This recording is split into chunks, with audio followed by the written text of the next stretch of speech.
10টা বছর একসঙ্গে থাকা, একসঙ্গে খাওয়া, রক্তের সম্পর্ক না থাকলেও অনেক আপন একজন মানুষ। কতটা আপন কিভাবে বুঝাবো আমি? ওনার সাক্ষাৎ পাওয়ার জন্য অস্থির হয়ে আছি আমি। হৃদয় দিয়ে তাকে আমি ভালোবাসি, আমার কলিজার টুকরা বন্ধু।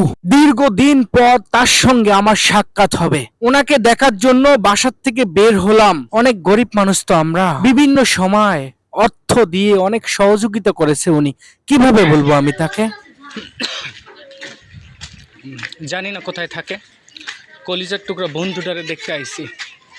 আমার মনে হয় দেখা পাবো কিনা, দেখা যাক, খুঁজি। মন থেকে খুঁজলে অবশ্যই দেখা পাবো ইনশাআল্লাহ, কারণ মানুষের আশা পূরণ হয়।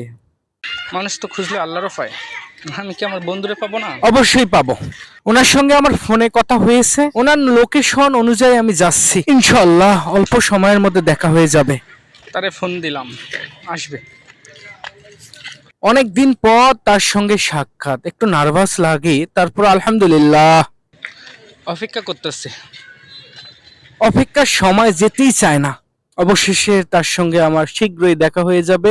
আমাকে দেখে মুচকি একটা হাসি দিল, আলহামদুলিল্লাহ। ওনাকে দেখে এত যে ভালো লাগলো কিভাবে বোঝাবো? বোঝানোর ক্ষমতা আমার নাই। সাথী ভাইদের কখনো ভোলা যায় না। আপনারা সবাই ভালো থাকবেন, গরিব মানুষটার জন্য একটু দোয়া করবেন। আল্লাহ হাফেজ।